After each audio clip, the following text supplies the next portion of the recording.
Bulletin میں خوش آمدید۔ سب سے پہلے خبر آپ کو دیں گے، سپریم کورٹ پنجاب انتخابات الیکشن کمیشن کی نظرثانی درخواست پر سماعت۔ سپریم کورٹ نظرثانی پر نئے قانون پر آپ کا کیا موقف ہے؟ چیف جسٹس کا علی ظفر سے استفسار۔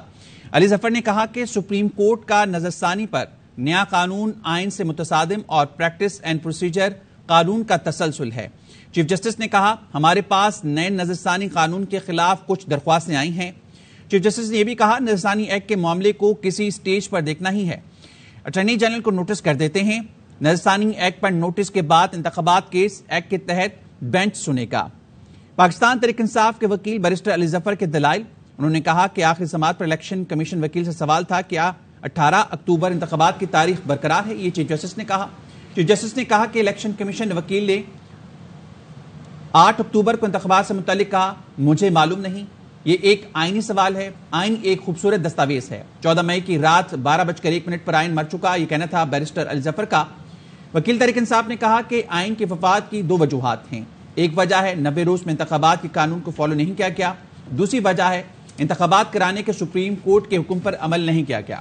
بیرسٹر علی ظفر نے یہ بھی کہا کہ ہر گزرتا دن آئین کے قتل کی یاد دلاتا ہے اور اس وقت ملک کے 2 صوبے جمہوریت، اسمبلی، عوامی نمائندگی کے بغیر ہیں۔ علی ظفر نے یہ بھی کہا کہ اس وقت آئین پر کوئی عمل نہیں ہے، عدالت انتخابات نظرثانی کا فیصلہ ریویو ایکٹ کے فیصلے تک روک سکتی ہے۔ انہوں نے یہ بھی کہا کہ نظرثانی کیس میں دلائل تقریباً مکمل ہو چکے، اس لیے کیس مکمل کر لینا چاہیے۔ ریویو ایکٹ لاگو ہوتا ہے تو الیکشن کمیشن وکیل کو لارجر بینچ میں دوبارہ دلائل کا آغاز کرنا ہوگا۔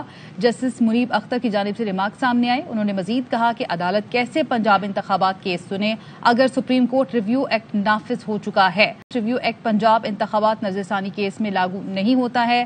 وکیل علی ظفر نے کہا کہ سپریم کورٹ کیس کی سماعت ملتوی نہ کرے، نئے قانون کی شق 5 کا اطلاق پنجاب الیکشن کیس پر نہیں ہوتا ہے۔ مجھے امید ہے عدالت دونوں قوانین کو کالعدم قرار دے گی۔ جسٹس منیب نے کہا کہ آپ کہنا چاہتے ہیں کہ پنجاب الیکشن کیس پرانے قانون کے تحت سنا جائے۔ وکیل علی ظفر نے کہا کہ جی میں یہی کہنا چاہتا ہوں، کیس پرانے قانون کے تحت سنا جائے۔ چیف جسٹس نے کہا کہ یہ بالکل نیا کیس نہیں ہے، 14 مئی کا انتخابات کرانے کا معاملہ قومی مسئلہ ہے۔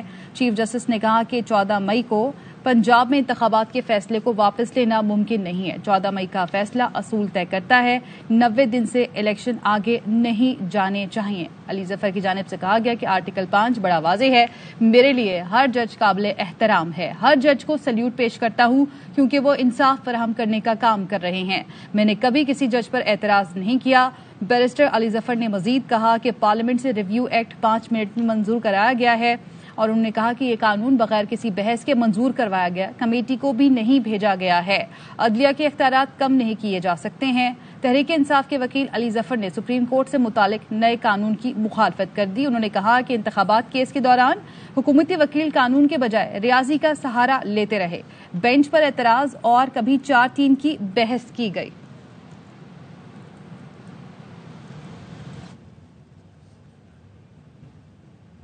اور اب بات کریں گے چیئرمین پی ٹی آئی اور ان کی اہلیہ کے خلاف اسلام آباد میں دھوکہ دہی کا مقدمہ درج کر لیا گیا۔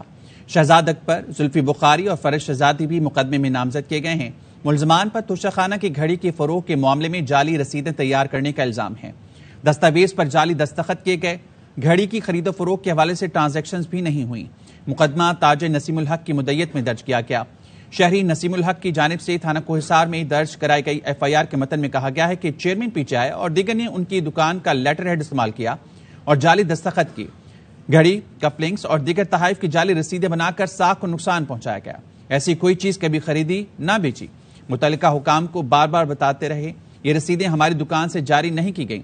حقائق واضح کرتے ہیں ملزمان نے فراڈ اور دھوکہ دہی کا ارتکاب کیا ہے جس پر ان کے خلاف قانونی کارروائی ہونی چاہیے۔ مقدمہ گزشتہ رات تھانہ کوہسار میں درج کیا گیا۔ مقدمے کا مدعی جناح سپر گولڈ مارکیٹ میں گھڑیوں کی خرید و فروخت کا کاروبار کرتا ہے۔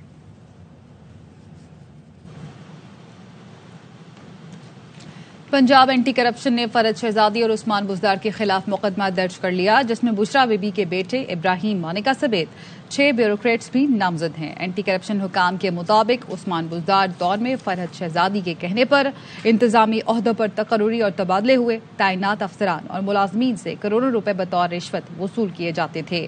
بیوروکریٹ طاہر خورشید، احمد طارر، صالح سعید، عثمان معظم، سہیل خواجہ اور دیگر ملوث ہیں۔ رشوت وصول کر کے کروڑوں روپے فرحت شہزادی کو گھر پہنچائے جاتے تھے۔ فرحت شہزادی رشوت کی رقم اپنے ذاتی اکاؤنٹ لبرٹی مارکیٹ میں جمع کراتی تھی۔ ابراہیم مانیکا اپنے حصے کی رقم لینے کے لیے فرحت شہزادی کے گھر جاتا تھا۔ انکوائری میں 45 کروڑ روپے فرحت شہزادی پر رشوت ثابت ہوئی۔ نامزد ملزمان نے اربوں روپے رشوت وصول کر کے جرم کا ارتکاب کیا ہے۔ جناح ہاؤس لاہور پر حملے سے متعلق مرکزی شرپسند کردار پر کیا جانے والا بھیانک پروپیگنڈا بے نقاب ہو گیا۔ منصوبے کے تحت شرپسند عمران محبوب کو ایجنسیز کا اہلکار قرار دے کر حملے کا سارا الزام سیکیورٹی اداروں پر لگایا گیا، لیکن شرپسند شخص بھی تحریک انصاف کا سرگرم کارکن نکلا۔ ملک دشمن عناصر کے مقدمات فوجی عدالتوں میں چلائے جائیں، عوام نے پرزور اپیل کر دی۔ کہتے ہیں 9 مئی کے واقعات میں ملوث شرپسندوں نے انارکی پھیلائی، ان کے لیے معافی کی کوئی گنجائش نہیں، فوجی عدالتوں سے سزائیں دی جائیں، سخت کارروائی کی جائے۔ طالبات نے جناح ہاؤس لاہور کا دورہ کیا اور تباہ شدہ حصوں کو دیکھ کر دکھ کا اظہار کیا۔ اساتذہ اور طلبہ و طالبات کی 9 مئی کے دل سوز واقعات کی شدید الفاظ میں مذمت۔ شرپسند لوگ اس میں انکلوڈ ہیں جنہوں نے یہ سارا کام کیا ہے یا جنہوں نے یہ کروایا ہے، تو میں ان سب کے لیے میں تو یہی چاہوں گا کہ ان کے خلاف سخت سے سخت ایکشن لیا جائے۔ 9 مئی کے واقعے کی شدید طریقے سے مذمت کرتی ہوں کہ ہمیں اپنے قومی ورثے کی حفاظت کرنی چاہیے تھی۔ یہ جو شرپسند لوگ ہیں جنہوں نے اتنی تباہی مچائی ہے، ان کے خلاف شدید ایکشن لینا چاہیے۔ جناح ہاؤس کا پورا وزٹ کرنے کے بعد میں یہ بتاتے ہوئے بہت شرمندہ ہو رہا ہوں کہ میں اس پاکستان کا ایک باشعور باشندہ ہوں۔ جس طرح سے یہاں پہ جناح ہاؤس کی یادوں کو اور یہاں پہ فاطمہ جناح اور قائد اعظم محمد علی جناح کی پوری میموریز کو ڈیمیج کیا گیا ہے، اٹ از ہائیلی کنڈیمبل۔ میری اتھارٹیز سے یہی ریکویسٹ ہے کہ جو بھی لوگ اس میں شامل ہیں ان کو کڑی سے کڑی سزا دی جائے۔ آج ہم جناح ہاؤس کے وزٹ کے لیے یہاں آئے ہیں اور ہمیں دیکھ کے انتہائی افسوس ہوا ہے، کیونکہ یہاں پہ تو کچھ بھی نہیں بچا، سب چیزیں توڑ دی گئی ہیں۔ اب یہاں سے آپ پیچھے مسجد بھی دیکھ سکتے ہیں کہ اس میں بھی ساری چیزیں جلا دی گئی ہیں۔ یہ جو کچھ ہوا اور جنہوں نے کیا یہ ریفلیکٹ نہیں کرتے ہمیں۔ We respect our heroes, we respect our army, we respect our شہداء۔ جنہوں نے یہ کیا ہے سخت سزائیں دینی چاہیے۔ لیڈی ڈرنگ اسپتال کے ڈاکٹرز اور نرسز پر مشتمل وفد نے ریڈیو پاکستان پشاور کا دورہ کیا۔ وفد کو 9 اور 10 مئی کو جلائے گئے عمارت کے مختلف حصے دکھائے گئے۔ میں نے وزٹ کیا اس سانحے کے بعد تو بہت دکھ ہوا، اس طرح دکھ ہوا جیسے انسان کا دوسرا گھر ہو اور وہ اس طرح خراب ہوا ہو۔ کسی بھی بلڈنگ کو، کسی بھی ساکھ کو نقصان پہنچانا یہ ایک مہذب قوم کی نشانی نہیں ہے۔ آج بہت دکھ ہوا ہے یہاں پہ آ کے، پورا اس طرح کی ایک آرگنائزیشن جو کہ عوام کے لیے، پاکستان کے لیے سرو کرتی ہے، اور اس کا اس طرح سے حال میں دیکھنا انسان کے لیے بڑا ایک دکھی ٹائم ہوتا ہے جس کو کہ کوئی بھی برداشت نہیں کر سکتا۔ یہ ہمارا ایک قومی احساس ہے۔ پہ آ کے ہم نے جو دیکھا بہت زیادہ نقصانات ہوئے۔ اس طرح کے نقصانات نہ فیوچر میں ہونا چاہیے نہ ابھی ہونے چاہیے تھے، کیونکہ یہ ہماری قیمتی اثاثے ہیں ہمارے ملک کے، ہم پرامن شہری ہیں اور ہم امن چاہتے ہیں۔ خبریں اور بھی ہیں لیکن یہاں وقت ہوا ہے ایک بریک کا۔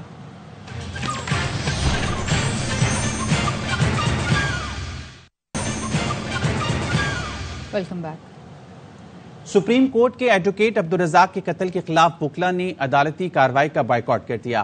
آج بلوچستان کی تمام عدالتوں میں احتجاجاً وکلا پیش نہیں ہوئے۔ گزشتہ روز نامعلوم افراد نے عبدالرزاق ایڈوکیٹ کو گھر سے عدالت جاتے ہوئے نشانہ بنایا تھا۔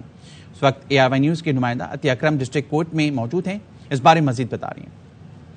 گزشتہ روز سپریم کورٹ کے سینئر وکیل عبدالرزاق اپنے گھر سے ہائی کورٹ کی جانب جا رہے تھے جب عالموں چوک پر نامعلوم افراد کی فائرنگ کے بعد وہ جاں بحق ہو گئے اور وکلا نے فوراً جو ہے تمام عدالتی کارروائیوں کا بائیکاٹ کر دیا۔ اس وقت میں ڈسٹرکٹ کورٹ میں موجود ہوں، یہاں پر سیاہ جھنڈا لہرایا گیا ہے اور وکلا جو ہے وہ کسی قسم کی کارروائی کا جو ہے وہ بائیکاٹ کیے ہوئے۔ ان کا کہنا یہ، جب ہماری سینئر وکلا سے بات ہوئی تو ان کا کہنا یہ تھا کہ اس سے پہلے بھی 2016 میں جو ہے 8 اگست کے واقعے میں بہت سے وکلا جو ہے وہ اس دنیا سے چلے گئے تھے اور جو وکلا کا ایک بہت بڑا نقصان ہوا تھا۔ ملزمان گرفتار نہیں ہوتے تو وکلا اپنا یہ احتجاج باہر لے کر جائیں گے اور یہ ریلی اور دھرنوں کی صورت میں جو ہے وہ سڑکوں پہ پہنچ جائے گا جب تک یہ ملزمان کیفر کردار تک نہیں پہنچتے۔ امریکہ نے خدیجہ شاہ کے کیس میں پاکستانی حکام سے کونسل رسائی مانگ لی۔ امریکی محکمہ خارجہ کے نائب ترجمان ویدانت پٹیل نے نیوز کانفرنس میں کہا کہ 9 مئی کو کور کمانڈر ہاؤس پر جلاؤ گھیراؤ کے بعد گرفتار ہونے والے فیشن ڈیزائنر خدیجہ شاہ کے کیس پر نظر رکھی جا رہی ہے۔ are categorically false. You have heard me say this before. Pakistani politics are a matter for the Pakistani people to decide and for them to pursue within the auspices of their own constitution and laws.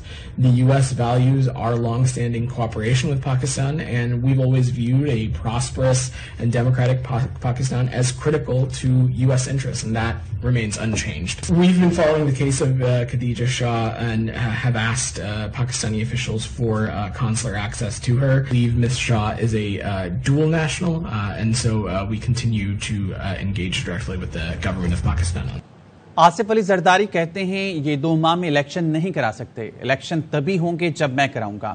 Lahore میں سابق صدر سے Peoples party کے ticket holders کی ملاقات، election پر تبادلہ خیال، central Punjab سے پی پی ٹکٹ ہولڈر سے خطاب میں آصف علی زرداری نے کہا پیپلز پارٹی اور میں نے ہمیشہ جدوجہد کی ہے، کارکن صبر کریں، صبر کا وہ پھل ملے گا جس کا آپ کو اندازہ نہیں، سارے دکھ درد دور ہو جائیں گے۔ میں نے 14 برس جیل میں معیشت پر بہت ساری کتابوں کا مطالعہ کیا، ایسے حل دیے جس کی وجہ سے ہمارے دور میں زر مبادلہ ذخائر 24 ارب ڈالر ہوئے۔ انشاءاللہ ملک کی معیشت کو سنبھال کر زر مبادلہ کے ذخائر 100 ارب ڈالر تک پہنچاؤں گا۔ معیشت سے متعلق آصف زرداری کے بیان پر امیر جماعت اسلامی کراچی حافظ نعیم کا طنز، بولے کہ آصف زرداری آپ پہلی بار حکومت میں آئے ہیں۔ علی زرداری صاحب نے فرمایا جیل میں رہ کر معیشت کا مطالعہ کیا، میرے پاس ایسے گرے پاکستان میں جو ہمارے ریزروز ہیں وہ پتہ نہیں کتنے 100 بلین ڈالر ہو جائیں گے۔ آصف علی زرداری صاحب کیا آپ پہلی مرتبہ الیکشن لڑنے جا رہی ہیں؟ آپ کی پارٹی سندھ میں آپ 50 سال سے حکومت کر رہے تھے، اب 15 سال سے مسلسل حکومت کر رہے ہیں۔ سندھ میں یہ 8000 ارب روپے کہاں ہیں؟ آصف علی زرداری صاحب آپ کہتے ہیں ہم حالات کو بدل دیں گے، 15 سال میں جو پرفارمنس ان کی ہے، سڑکوں کا حال ہے، پانی کی عدم فراہمی ہے، تباہ کر کے رکھ دیا ہے اس شہر کراچی کو۔ ہمارے ٹیکسوں کے پیسے ہڑپ کر رہے ہیں اور کہتے ہیں کہ ہمارا میئر ہوگا۔ یہ آپ کے والد صاحب کا ملک ہے؟ یہاں کوئی آئین ہے، یہاں قانون ہے، یہاں آئین کا آرٹیکل 140A ہے۔ 193 کیسے ہارے گا؟ 155 کیسے جیتے گا؟ 9 لاکھ ووٹ زیادہ ہوتے ہیں، 3 لاکھ ووٹ زیادہ ہوتے ہیں، اس لیے نمبرز جس کے زیادہ ہیں میئر اسی کا بنے گا۔ یہ جو بھی ہتھ کنڈے استعمال کریں گے ان کے منہ پہ پڑیں گے۔ ایک بریک کا